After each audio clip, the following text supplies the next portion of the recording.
tardes a todos y a todas. Para mí, como concejal de Cultura y presidenta del SER, es un honor estar en la presentación del libro de nuestro compañero y amigo Andrés Padilla, que vamos a tener el honor y el placer de poder escuchar en breve. Linares tiene un pasado y una historia muy rica, conocida, pero también tiene otros recuerdos, otras leyendas, otras historias ocultas que a lo mejor pues, se encuentran entre nuestros barrios, en nuestras calles, en nuestras fachadas, en nuestros símbolos, en nuestras tradiciones, que están en la sombra y que no son tan conocidas, pero que han pasado quizás de generación en generación y que también forman parte de nuestro pasado. Y ese es precisamente el trabajo que ha hecho Andrés. Estudiarlas con esa rigurosidad, con ese entusiasmo, con ese empeño que pone a todo lo que hace, para dárnoslas a conocer, para que las conozcamos y para que sigan vivas y se mantengan vivas, porque a pesar de que forman parte del pasado, gracias a ellas, pues también enriquece nuestra cultura y nuestra historia y nuestra realidad actual. Por eso yo animo a que nos escuchemos con ese entusiasmo con el que él nos transmite todo su conocimiento siempre, y que es mucho el conocimiento que tiene de Linares en muchos ámbitos, y por supuesto a que leamos este maravilloso libro y que demos vida a esas historias ocultas que se han encontrado y que se encontraban en la sombra y que él le ha puesto voz. Así que sin más, pues le doy ya la enhorabuena por esta presentación que vamos a escuchar en breve. Y paso la palabra a nuestra directora Rocío Carlos. Gracias, Susana. Estimados señoras y señores, Andrés e Isabel, señores consejeros académicos, buenas tardes. Sean todos bienvenidos al acto de presentación del libro Linares Ocultos, Historia, Misterio, Leyenda y Recuerdos Olvidados, escrito por don Andrés Padilla Cerón, consejero académico titular del Centro de Estudios Linarenses. Hoy concluimos oficialmente las actividades programadas por el CEL a lo largo de 2025, un año especialmente significativo por la conmemoración del 150 aniversario de la concesión a Linares del título de ciudad. Una efeméride que ha servido de marco para la celebración del cuarto Congreso de Historia de Linares y que ha impregnado de sentido histórico toda nuestra programación anual, dotándola de un rigor divulgativo y académico sin parangón en nuestra ciudad durante este 2025. Desde enero hasta noviembre, Linares y su historia, entre los años 1825 y 1925, han sido sin duda la gran protagonista. Esta tarde, con la presentación de esta obra, vuelve a estar presente la esencia de esta historia, que forma parte de nuestra identidad colectiva. Andrés nos invita, una vez más, a redescubrir Linares a través de sus relatos, sus leyendas y sus memorias más sugerentes. Deseo recordar asimismo que la presentación de este libro cuenta con el aval de dos consejeros académicos del CEL, quienes tras su lectura han considerado que cumple con los requisitos cualitativos establecidos en nuestros estatutos. Un procedimiento que este centro observa con el máximo rigor y que constituye una garantía para autores y lectores. Linares Oculto, la obra que hoy presentamos, es el resultado de una investigación exhaustiva, tanto oral como documental, en la que el autor combina el rigor informativo con una perspectiva narrativa que invita a la reflexión. A lo largo de sus 8 capítulos temáticos, el libro reúne personajes legendarios, episodios insólitos, tradiciones, milagros olvidados y hechos inquietantes que forman parte del imaginario linarense. En nombre del Centro de Estudios Linarenses, querido Andrés, quiero expresarte nuestro agradecimiento por tu compromiso, tu dedicación y tu constante pasión por la historia local. Tu labor enriquece el conocimiento de nuestro pasado y fortalece el patrimonio cultural de nuestra ciudad. ya, para terminar, a continuación, tengo el honor de cederle la palabra y que junto a doña Isabel Padilla Cerón, socióloga, escritora y autora del prólogo de esta obra, no me cabe duda, nos animarán a todos a adentrarnos en las páginas de este libro y a descubrirnos ese Linares oculto. Muchas gracias. Venga.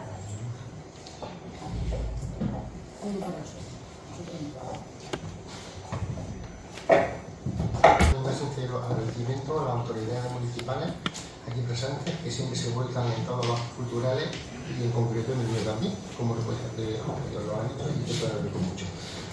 Por supuesto también quiero agradecerle a la prologuista, que es mi hermana, Isabel Padilla, como no podía ser de otra manera,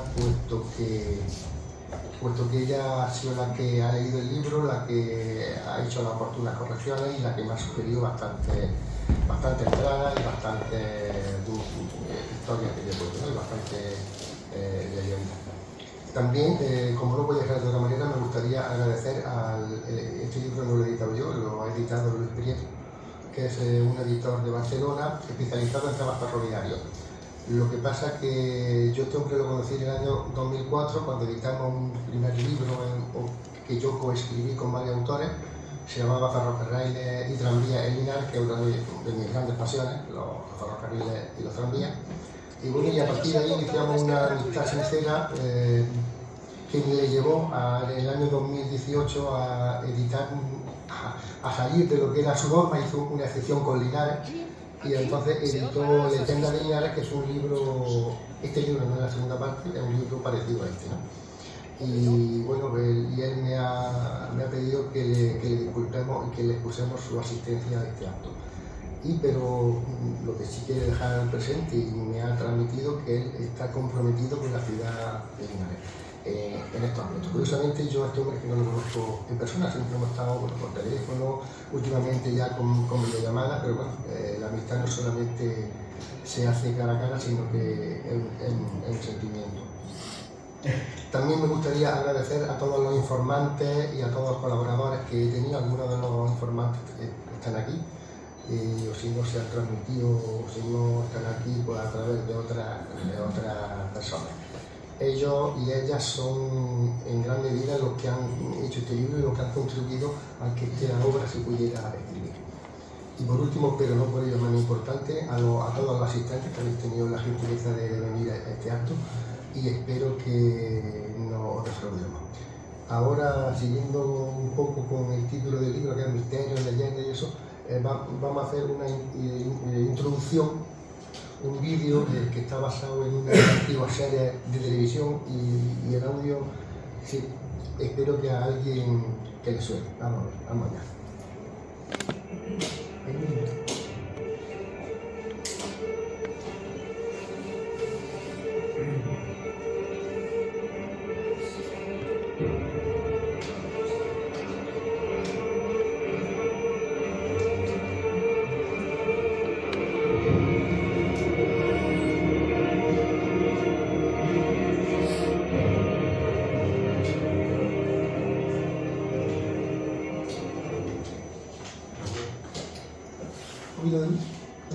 Un poquito de luz.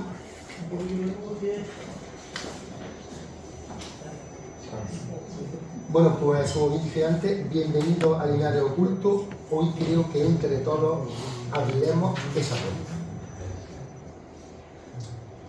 Porque detrás de cada calle y de cada casa vieja y detrás de cada esquina donde el tiempo parece haberse detenido, hay una historia que se niega a morir.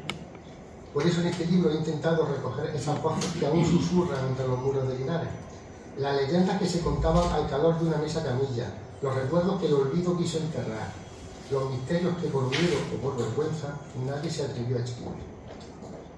Linares Oculto no es solo un recorrido por personajes, leyendas o sucesos extraños o sobrenaturales, que lo hay mucho. Es también una manera de mirar nuestra ciudad desde otro ángulo, desde aquello que no sale en los libros de historia. Y ahora tengo el honor de pasarles con la prologuista, que como he dicho antes, es socióloga, lo cual le viene muy bien a este libro, es escritora y además es docente de creación literaria. y a partir de todo eso, lo principal es que es mi hermana.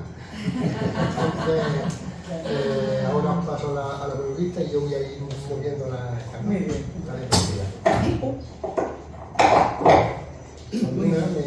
Buenas tardes. Bueno, yo reitero los agradecimientos que Andrés ha formulado y que no voy a repetir. Encantada de estar aquí esta tarde con todas y todos ustedes y espero que pasemos una tarde agradable. Ya nos ha inquietado un poco ese vídeo que Andrés nos ha puesto. Y bueno, yo cuando un prologuista, una prologuista en este caso,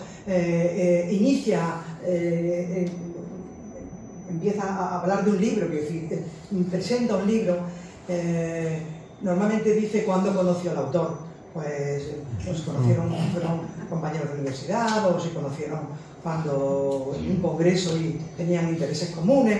Bueno, yo a Andrés lo conozco desde que tengo 3 años y medio, o sea, lo conozco, pues eso, llegó a mi vida y bueno, muy pequeñito, yo no podía jugar con él, había que yo me agobió muchísimo. Y luego además mi abuelo, mi familia me decía que me había quitado la cuchara, algo que yo decía, pero bueno, recordaréis todo que eso se decía antes, yo creo que ahora no se lo dice a los niños, pero eso de que te ha quitado la cuchara, entonces yo salía corriendo, cogía mi cubierto y enseñaba mi cuchara, y yo decía, bueno, no me ha quitado la cuchara, y yo creo que nunca me quitó la cuchara Andrés, ¿eh? Entonces, el tiempo pasó y ya empezamos a hacernos amigos, y ya empezamos a tener, pues bueno, intereses comunes, empezamos a vivir logros comunes, tanto académicos como, en este caso, literarios, o personales, o familiares, o, no sé, docentes, también ha impartido alguna vez alguna clase.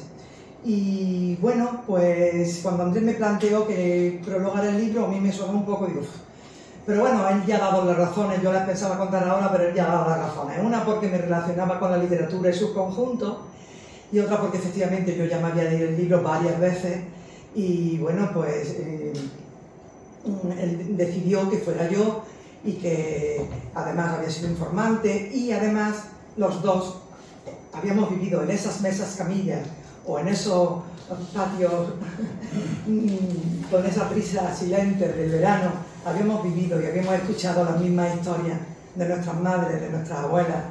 Entonces teníamos muchas cosas en común y yo, pues bueno, pues a un hermano pequeño no se le puede decir que no. Y aquí estoy, y me decidí a prologarlo. Ha sido una tarea muy emotiva y muy entrañable, pero a la vez ha sido complicada porque yo, claro, mi condición, mi mirada en determinados aspectos que me corresponden y que tienen que ver conmigo, no me podía sustraer a ello. Yo no podía dejar de ver el libro como socióloga, ni podía dejar de verlo como escritora, ni podía dejar de verlo como docente de creación literaria, porque por mí han pasado muchos textos, he corregido muchos textos, he visto muchos textos, y a la vez quería ser objetiva y honesta. Y creo que lo he logrado, por lo menos esa ha sido mi intención.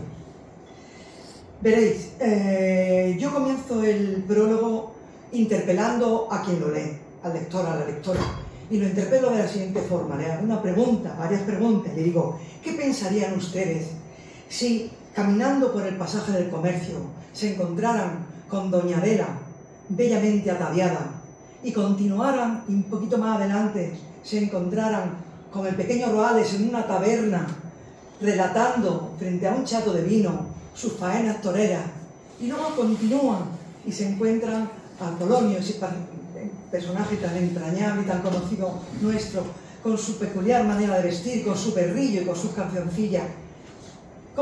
¿Qué pensarían ustedes? ¿Y qué pensarían si una tarde de invierno, paseando por el Linares antiguo, por los recovecos de sus calles, por sus plazuelas, ustedes sintieran a cierta hora de la noche una brisa extraña, unas sombras que no parecen humanas, incluso algún lamento?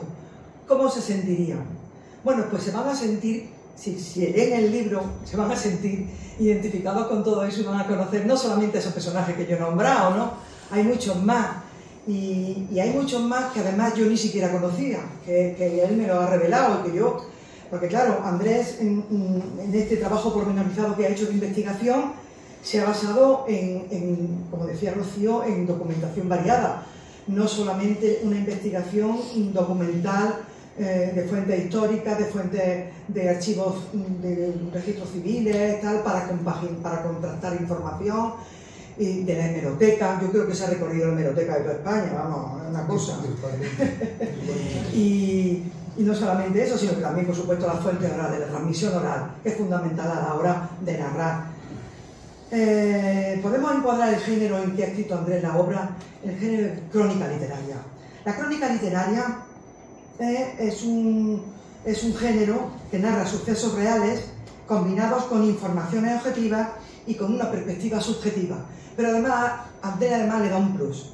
Y le da un plus porque eso lo hace en casi todo. Yo lo he visto en muchos de sus relatos y siempre se lo he valorado mucho y me ha parecido muy interesante. Y es que crea esa duda razonable. Crea ese método de la duda razonable cartesiano que tiene que ver con el método científico. El método científico también se aplica a las ciencias sociales. Entonces Andrés lo aplica, pues como buen científico, lo aplica y esa duda razonable nos la deja. Eso está muy bien porque quien lo lee le da participación a pensar, a elucubrar, a dudar. Eso es interesante, es muy interesante. Y bueno, en relación a eso, bueno, yo he llamado al prólogo Linares en la rueda de la memoria, porque creo que tiene que ver con todo lo que Andrés ha hecho. Y en relación a lo que contaba ahora de la duda razonable, pues hay una antropóloga que para mí lo define muy bien, que es Margaret Mead. Margaret Mead es una antropóloga americana, estadounidense, del siglo pasado, murió en el 78, y dice que siempre hay tres partes en un recuerdo: la tuya, la de los demás y la verdad, que está en algún sitio en medio de las otras dos. Creo que eso, quien lo lee, quien lea el libro, va a estar en ese momento de decir, ¿dónde está la verdad? Y eso para mí es muy literario, ¿no? Ese interactuar con el lector, con la lectora. Y ya tengo que hablaros de algo que es muy importante en este libro, que son los informantes, los y las informantes. Veréis. Ha sido fundamental, como él ha dicho, para la elaboración de este libro, la transmisión oral, la información oral que Andrés ha recibido de diferentes fuentes. Muchas le he facilitado yo, efectivamente, y otras pues las conocía él, y como he dicho, a otras nuestra propia familia nos la ha transmitido. Pero Andrés y yo, haciendo un análisis de quiénes eran los informantes, nos dimos cuenta que había más mujeres que hombres. Aunque ustedes ven, si ven la relación, no hay más mujeres que hombres, hay más hombres. Pero, por ejemplo, las dos anónimas son mujeres. No hemos puesto a nuestra familia, ni a nuestra madre, ni a nuestra abuela, ni a nuestras tías, no lo hemos puesto, solamente hay dos o tres personas estamos tres personas de la familia puestas, que han sido informantes. Y luego además me confesaba Andrés que muchos informantes hombres le decían, esto me lo contó mi abuela, o esto me lo contó mi madre. Bueno, eso no es ni más ni menos que, que la transmisión oral es fundamental, como he dicho, y es un hecho fehaciente y demostrable que tradicionalmente las mujeres hemos estado en casa al cuidado de la prole y los hombres han salido para buscar el sustento. ¿Qué pasa? Que las mujeres tenían relación con la comunidad y como tenían relación con la comunidad, conocían qué pasaba en sus pueblos, en sus poblados, en sus barrios, en sus ciudades. Lo conocían y ellas además se lo transmitían una a otra. Es decir, ese patrimonio inmaterial se lo pasaban unas mujeres a otras y ellas pues lo comunicaban, y Andrés ha tenido la brillante idea y Andrés ha recopilado todo eso de toda esta informante y nos lo transmite para que quede ahí negro sobre blanco y que fortalezca nuestra identidad como pueblo, que sé que somos una ciudad y celebramos el 150 aniversario, pero hablo del pueblo en términos sociológicos. Encontré una cosa que me gustó mucho en la red y que os la voy a leer porque a mí define mucho lo que hemos dicho, ¿no? Dice, la oralidad femenina es el auténtico origen de la literatura. La literatura no nació en los libros, nació en las cocinas, en las cunas, en torno al fuego, en las voces de las mujeres que contaban historias cuando aún no se podía escribir, porque ellas, las mujeres, accedimos más tarde al mundo de la escritura, lógicamente, porque no necesitábamos instrumentos para ganarnos el sustento. Es decir, entonces los hombres accedieron antes. Es un hecho sociológico constatable, ni más ni menos polémica que esa. No hay polémica, es realidad. Entonces, lo que he dicho, ¿no? Ese patrimonio material de generación en generación se ha ido transmitiendo y aquí lo tenemos, y Andrés lo ha recopilado, como he dicho. Y yo creo que además pasa a la siguiente, esto es una imagen que forma parte del prólogo, donde hay un grupo de mujeres que van acompañadas de un hombre. En los años 50 salir las mujeres solas era un poco complicadillo. Bueno, no era complicado, no pasaba nada, ¿no? Pero gustaban de ir acompañadas de algún señor. Y ahí está un hermano, una madre que es nuestra madre y una tía, y amigas y tal, ¿no? Y nos gustó mucho esa porque de alguna manera mostraba esa complicidad y esa comunicación, ¿no? Y bueno, yo creo que ahora es el momento de hablar con Andrés, de que Andrés nos cuente y nos diga cómo ha elaborado su texto. Y indudablemente ustedes van a poder hacer después preguntas, pero yo les voy a hacer unas preguntas que creo que van a aclarar muchas cosas en relación al texto. La primera es que me pregunto, Andrés, después de la obra que tú tienes, de toda la obra literaria que has elaborado, sobre todo ensayo, investigaciones históricas, sociales, me pregunto cómo nació la idea de Linares Oculto y qué fue lo que te impulsó a escribirlo. Te paso el micrófono. Muchas gracias por este prólogo y por esta introducción tan interesante, Isabel. Como tú bien dices, yo escribo todavía ensayo, historia, pero me di cuenta de que hay cosas de que no salen en los libros de historia, y hay cosas que a lo mejor deben tener contadas, porque si no se cuentan o si no se escriben, pues luego desaparecen. Entonces, como algunos de ustedes sabrán, en el 2018 escribí un libro que se llamaba Leyenda de Linares.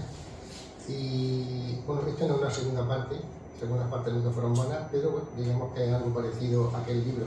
En el primer libro de Leyenda de Linares pues, se me quedó bastantes cosas en el tintero. Después, cuando el libro salió a la calle, pues hubo gente que me contaba cosas. Mira, Andrés, se te olvida esto, mi abuela a mí me contaba esto, mi tía, no sé qué cosa. Bueno, y yo, como creo que soy previsor, pues yo las fui guardando como una hormiguita, las cosas que me contaban, pues las guardaba. Ponía NL, ponía NL, nueva leyenda, NL, bueno, cosas que se me quedaron en el tintero, cosas que escribí en el libro, pero que por volumen pues no las pude poner, bueno, por todas esas cosas.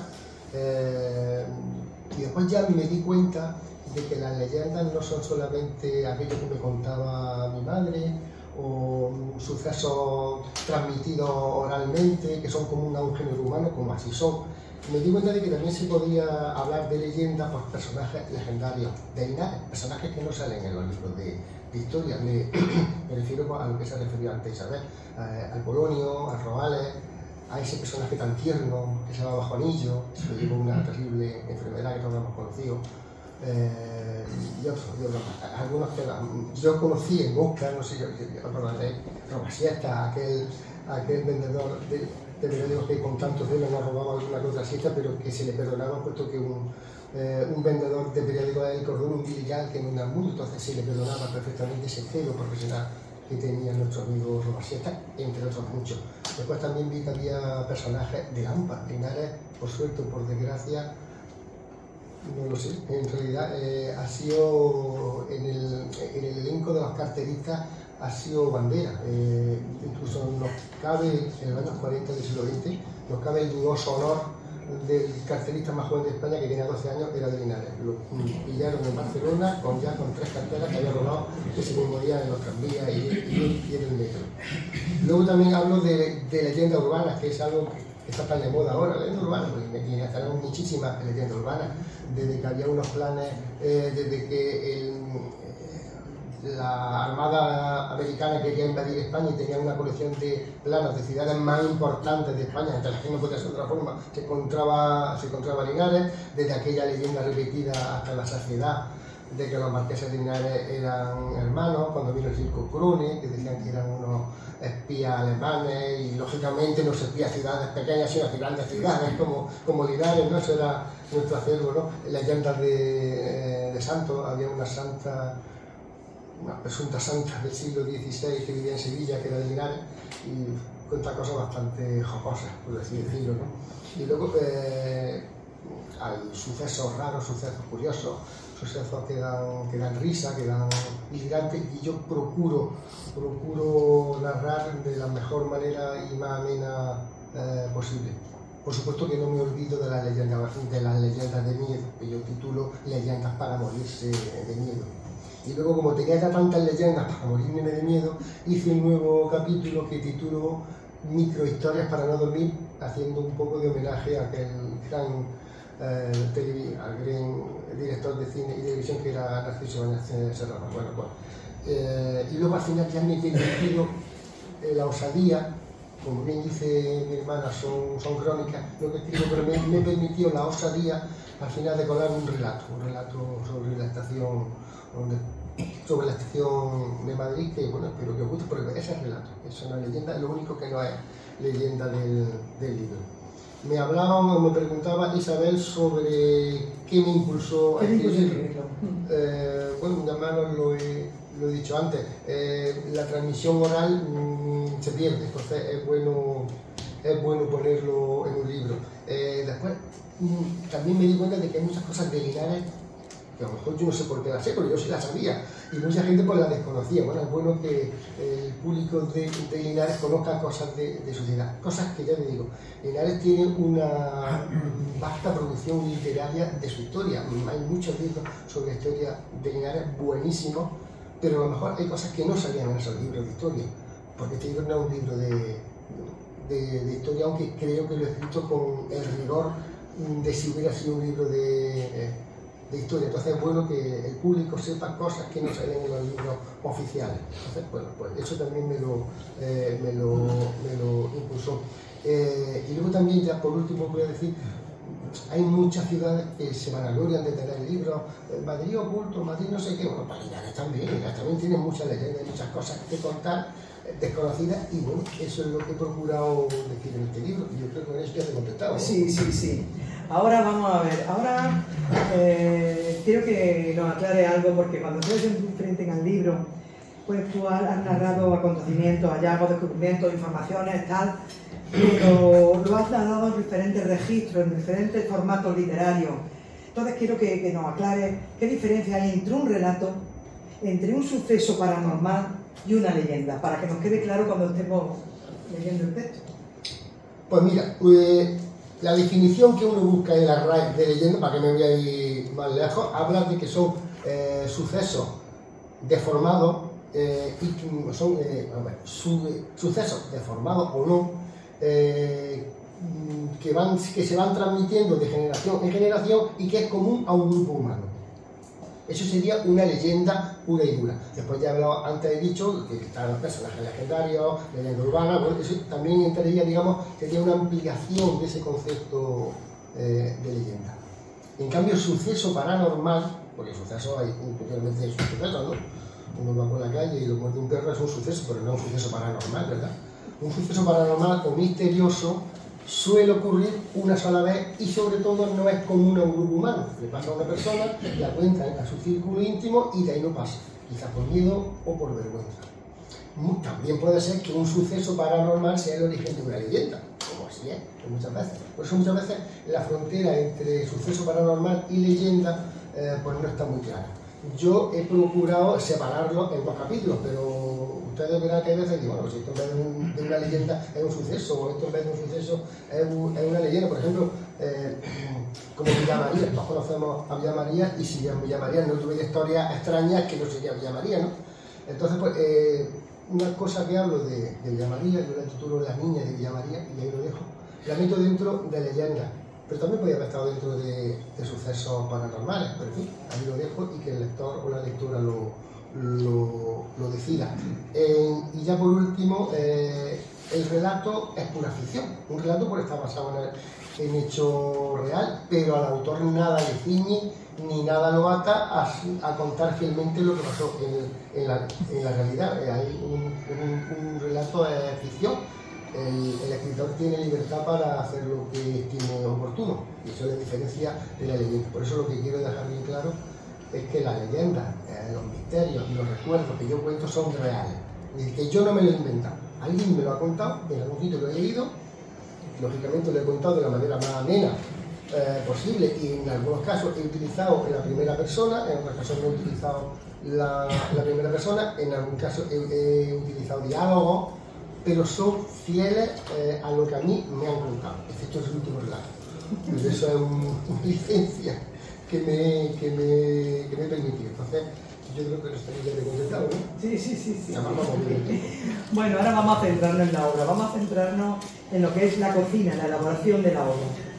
Me pregunto, bueno, de todos los relatos, de todas las leyendas, de todos los textos que has manejado, vamos, que has elaborado, ¿cuál te ha costado más trabajo recopilar información? ¿Cuáles? Recopilación de documentación. Pues mira, me ha costado más trabajo los informantes orales. Claro, mi círculo de amistades es limitado. He tenido que recurrir a algunos amigos que a su vez conocían a otros círculos. Claro, tú no puedes llegar a un informante así a carapeo, oye, que me cuenta lo que te ha pasado. No puedes hacer eso, entonces tienes que ir con un amigo. Aquí hay varios de esos amigos. Aquí hay una amiga que es Ángeles, que me ha facilitado, gracias a ella. Porque este libro no es solamente, bueno, me permitió también darme unos pequeños saltitos a poblaciones cercanas, como Torreblanco Pedro, como Rus, como Villacarrillo, también hay otro informante que me ha contado unas cosas muy curiosas de Villacarrillo, una gran ciudad, que también es ciudad. Y bueno, nosotros, y creo que lo cumple los 150 años dentro de muy poquito también, la ciudad hermana de Villacarrillo. Bueno, a lo que iba. Pues entonces, claro, tienes que ir con muchos datos, porque muchas veces son leyendas, ¿vale? Pero otras veces son cosas que le han pasado a ella o a ellos. Y entonces te lo cuentan con todo el corazón del mundo, ellos confían en mí y yo creo que confiaba en ellos, y por supuesto cuando me han dicho esas informaciones, yo las he transcrito, las he puesto en limpio, luego se las he pasado y ellos me han dado el visto bueno. O sea, todos los informantes de sucesos extraños y eso, todos han leído antes lo que yo he escrito y me han dado su aprobación a lo que yo he escrito, es realmente lo que les pasó. Sí, y bueno, todos sabemos que narrar una historia no es escribir lo que se piensa. Es decir, se necesita un proceso de elaboración porque uno va a mostrarlo, va a un público y claro, tiene que conectar con ese público y tiene que narrarlo de una manera determinada para que sea fácil de leer. ¿Qué parte te ha costado más trabajo narrar para que fuera comprensible? Más trabajo no, pero más miedo sí, las crónicas de sucesos paranormales. Y es así. A mí, claro, yo cuando quedaba generalmente a la hora de tomar café, con mi amigo Carlos, no sé si está por ahí, no creo que puede venir el hombre. Casi siempre era el mismo esquema. Él me presentaba a un informante, una mujer, un hombre, que siempre mujer, simpaticísimos todos, amables todos. Yo cogía mis notas y luego me ponía a transcribirlas, claro. Algunas me daban mucho miedo y entonces yo, el miedo es libre, entonces yo la escribía de día.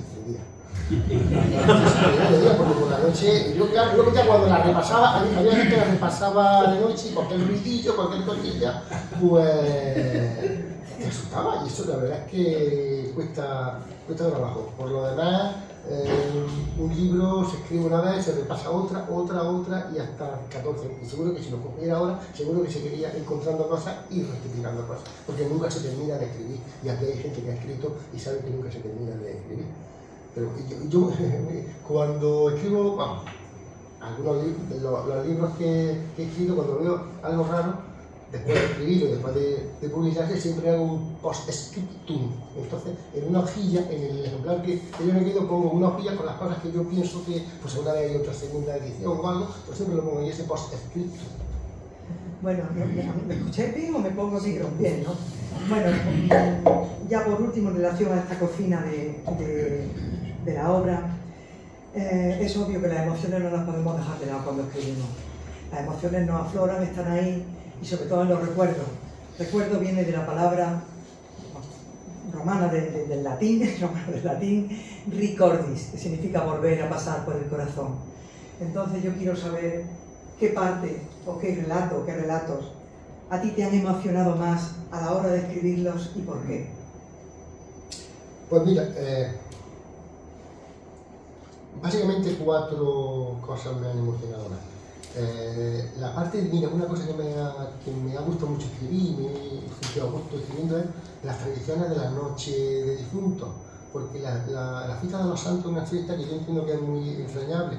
Ahora pues ya por desgracia Halloween lo invade todo, pero yo no soy, yo soy de los antiguos, yo prefiero la noche de los santos, la noche de difuntos y todo ese género de supersticiones, de las mariposas de los santos, con regachas, de los contenorios, contradictorias de miedo. Entonces en el libro de leyendas de Linares puse también algo de la noche de difuntos y en este también algunas cosas más que he encontrado nuevas, por ejemplo un catafalco que ponían en Santa María antes de guerra, pues con una calavera, un ataúd, en fin, cosas muy extrañas que las ponen en toda la iglesia o las ponían en toda la iglesia de España y en Linares también se seguía poniendo, ya después de guerra ya no se puso. Y luego otra cosa que también me ha emocionado es la leyenda negra. La leyenda negra de Linares, que yo, aunque hay autores que dicen que no hubo leyenda negra y Linares era como otros pueblos, yo pienso que sí hubo. Y sobre todo aquella parte de leyenda negra que iba en la que se habían involucrado niños. Y he puesto tres leyendas negras que los niños son protagonistas. Afortunadamente las 3, porque así lo he querido yo, con final feliz. Pero me ha dado idea de lo desprotegido que estaba la infancia a finales del siglo XIX y principios del XX. Estaban muy desprotegidos. Y no me refiero a que lo explotaran laboralmente, que también, por supuesto. Me refiero a la facilidad con que secuestraban a un niño, con que un niño se perdía, con que los padres no hacían ni caso del niño. Eso se plasma también en el capítulo dedicado a la leyenda negra. En ese mismo capítulo de leyenda negra también me ha emocionado mucho el tema de la prostitución. En la casa de Lenocinio, que como las 3 hijas de Elena, que eran 3 ninguna buena, había 3 zonas en Linares, que era la calle Guillén, Glorieta, había, estoy hablando en pasado afortunadamente, la calle Guillén, Glorieta, otro era el Navillo, la calle Torres Quirós, y por último, digamos, quizás sería la más sórdida, por lo que cuenta, era la de la Plaza de Toros, que estaban en los bajos de la Plaza de Toros. Y una historia de las que la verdad es que me emocionó, una señora que por desgracia tenía que dedicarse a este oficio, pues le entró una enfermedad y se estaba muriendo, entonces pidieron que le dieran la extrema unción y se la negaron. La iglesia no quiso que fueran, aunque luego al final el alcalde me dio y el obispo me dio y al final sí fueron a darle la extrema unción, donde se da cuenta uno y ahí se demuestra la dignidad que también esas mujeres, y por qué no, esas señoras tenían mucha dignidad, más de la que los clientes obscenos le procuraban, ¿no? Y ya por último, pero no por ello menos importante, los cuentos de Mesa Camilla, que yo titulo, que creo que le copié también por ahí a alguien hasta el nombre de los de Mesa Camilla, pero bueno, yo creo que ha sido en buena ley. Bueno, pues los que me contaba mi madre, mis tías, mi abuela, aparte de historias también había cuentos. Mi madre, sobre todo, mira, había unos cuentos en la posguerra, que casi todos eran que se comían los unos a otros, el de la sagura, el de unos hermanos que se comen al hijo, el que comen al padre, y claro, eran cuentos que había en la posguerra, se pasaba mucha hambre, entonces los cuentos reflejaban la miseria que había. Entonces esos cuentos lo he plasmado de la mejor manera, ¿no? Y yo creo que con eso ya te he contado lo que me has dicho. Bueno, antes de... y esto se sale, ¿no? Sí, antes de seguir, un inciso. Andrés, no lo he dicho antes, pero es verdad que cuando trata el tema de las mujeres prostituidas y las casas de Lenocinio, que en Linares lo trata con mucha delicadeza y en ningún momento utiliza ningún vocablo que se pueda relacionar con un trabajo, sino con una explotación. Dicho esto, ya la última pregunta, y creo que puede ser que se le haga a todo el personal que está aquí hoy, es si tienes más documentación, si hay más Linares oculto que tú conoces, y si te queda alguna hemeroteca que buscar, y si hay algo, una hemeroteca española o en el extranjero, que tengas que investigar y que te dé pistas para encontrar más leyendas, más recuerdos olvidados, más misterios. No solamente si tienes, sino además si piensas, tienes ya en mente otro nuevo texto. No sé si puedes leer algo. Sí, bueno, hemeroteca he visitado muchas, lógicamente no todas, y me quedan que visitar. Cuando hablo de visitar me refiero a virtualmente, porque vuelvo a repetir que hay una biblioteca muy buena, con unos buscadores muy potentes que te dan todo lo que tú quieras. Bueno, y entre col y clol, entre cosas y cosas, también buscando cosas, buscando leyendas y material para mi libro, me encontré con otras cosas, con cosas de historia real. De Linares, me encontré, por ejemplo, con el autor, el escultor que hizo el seguimiento que había antes de guerra, ¿no? Por ejemplo, ¿no? Y otras muchas cosas. Bueno, y también consulté alguna hemeroteca extranjera, la de Francia y la hemeroteca británica, donde algunas ilustraciones de la leyenda negra están sacadas de un señor que vino a Linares, que escribió, estuvo en el Distrito Minero y hizo unos dibujos en una revista británica que son Linares. Se ve una faca, se ve un minero, se ve un civil, se ve un paisaje minero, que eso viene en un libro. La antesala de la leyenda negra, la página antesala de la leyenda negra, como bien pone en el pie de la ilustración, son todos de esa revista.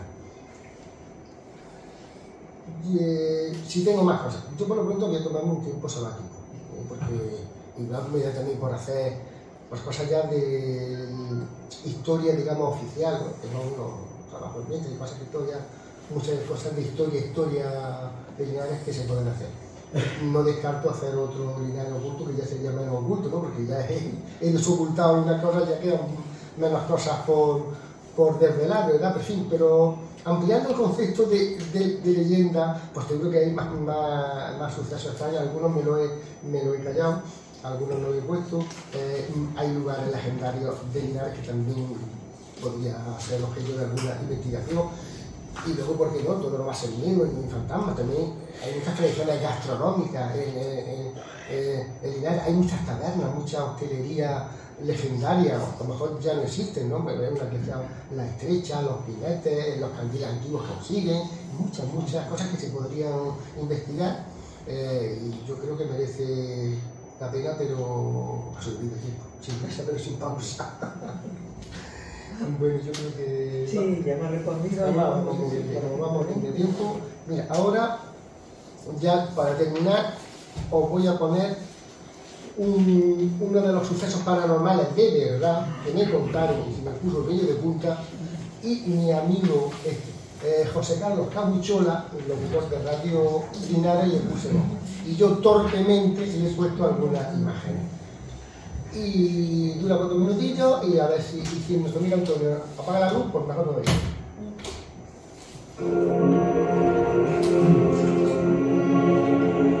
Dicen que el pasado siempre vuelve.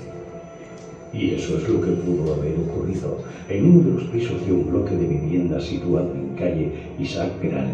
Según relata nuestra informante, en la década de los años 90 del siglo XX, unos familiares suyos que habitaban un apartamento de alquiler empezaron a percibir cosas.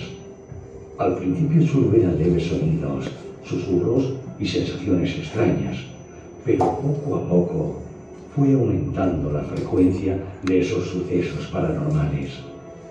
Nuestra amiga nos relata cómo sus familiares le contaban que la mesa camilla se elevaba sola, los cuadros se caían y se oían voces cada vez más potentes. Incluso en una ocasión, las ventanas se abrieron de par en par en medio de un espantoso estruendo.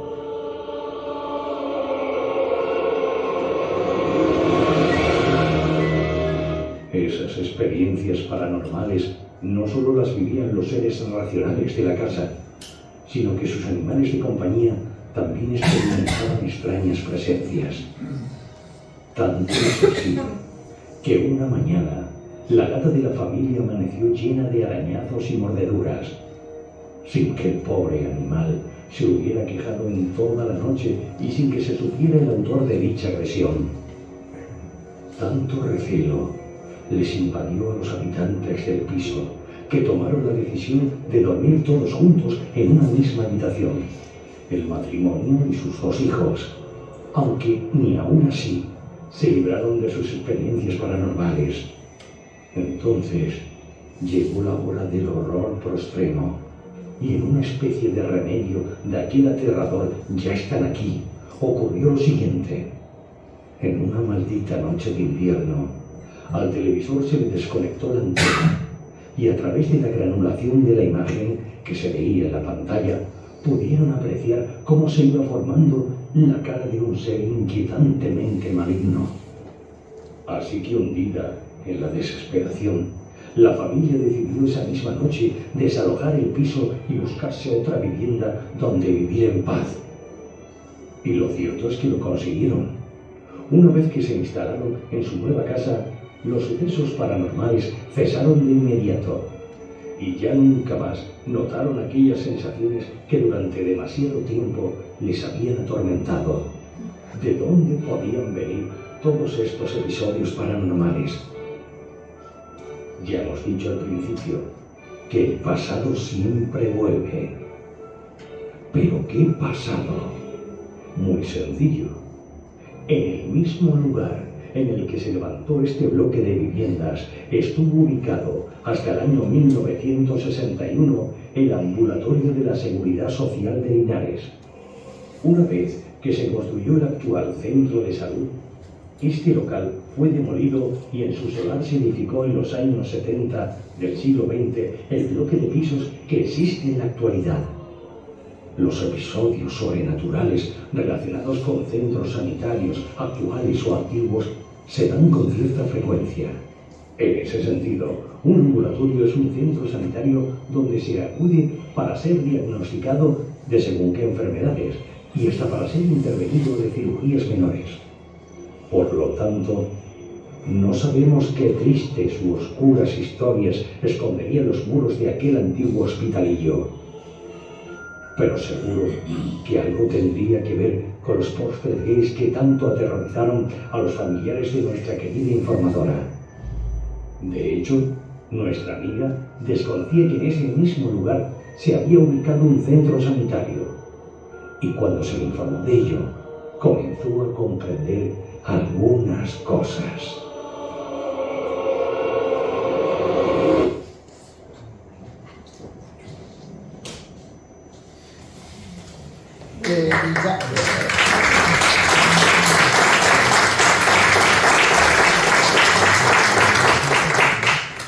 Muchas gracias.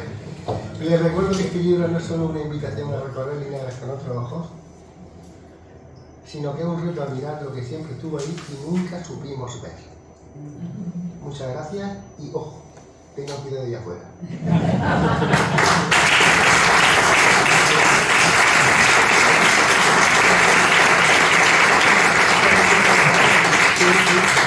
Bueno, y si ahora algún amable visitante quiere deleitarnos con alguna pregunta o algo, pues estoy a su disposición, tanto mi hermana como ella.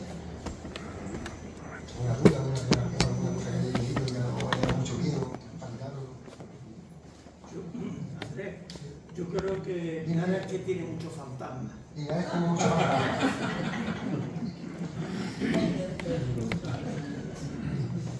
Hay lugares que son ciertamente... Bueno, todos conocemos a Villa María, pero hay una zona que yo le digo, la zona oscura, que está en la calle Pontón, la calle San Juan, ahí hay casas muy raras y ahí pasan cosas muy extrañas. Entre ellas, en el Museo Arqueológico, últimamente decía la Casa del Miedo, ¿no? Y por ahí está todo, ¿eh? Así que tened cuidado ahí fuera. ¿Vale?